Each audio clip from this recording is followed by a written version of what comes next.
أعوذ بالله من الشيطان الرجيم بسم الله الرحمن الرحيم الحمد لله نحمده ونستعينه ونستغفره ونعوذ بالله من شرور أنفسنا ومن سيئات أعمالنا من يهدي الله فلا مضل له ومن يضلل فلا هادي له أشهد أن لا إله إلا الله وأشهد أن محمدا عبده ورسوله أما بعد السلام عليكم ورحمة الله تعالى وبركاته.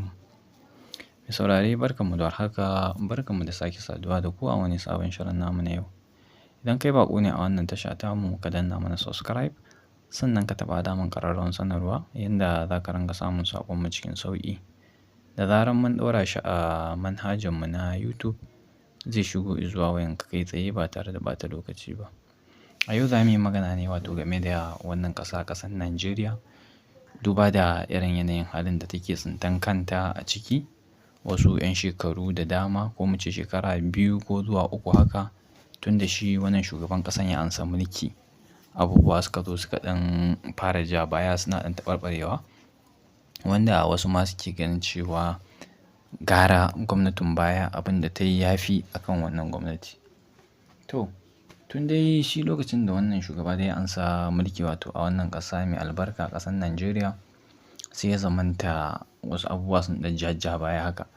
Don a lokacin ko ofis bai shiga ba lokacin da ake rantsar da shi, wato ya fito ya yi magana ya announcing akan cewa ya cire wato fuel subsidy kenan, tallafi wanda gwamnati take bawa akan man fetur wanda talakawa za su ɗan ringa samun sauƙi a ciki. Ya fito ya faɗa ma duniya fa tabbas ya riga ya janye hannun shi ya cire wannan tallafi, saboda yana ganin cewa wannan tallafin ba shi da wani amfani. Ana ƙara azurta wasu tsirarun mutane ne da wannan kuɗin da ake biya na tallafin. Don idan aka lissafa za a ga a shekara ba ƙaramin biliyoyi ake cirewa ake biya ba. To a inda su kuma mutane 'yan ƙasar Najeriya suke ganin cewa to menene amfanin cire tallafin?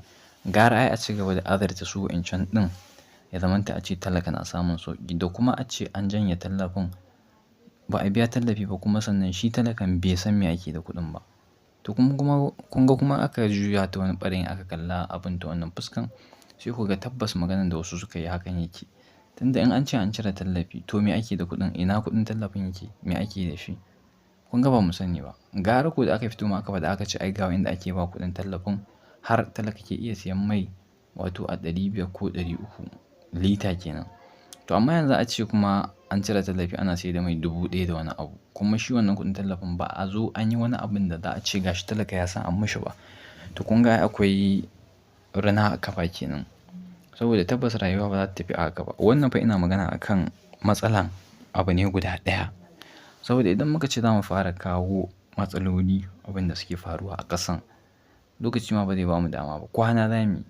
Sai dai in mu ɗan gutsulo wani ɓarayin mu ɗan yi magana a kai har dai Allah ya sa su ma wa'innan manyan mutane su ji su hankalta su yi abin da ya dace. Muna ƙara ba su shawara akan kada fa su manta da Kur'ani suka ɗauka suka yi rantsuwa in dai musulmi ne. Arne kuma ya ansa Bible ya rantse ya ce zai yi adalci.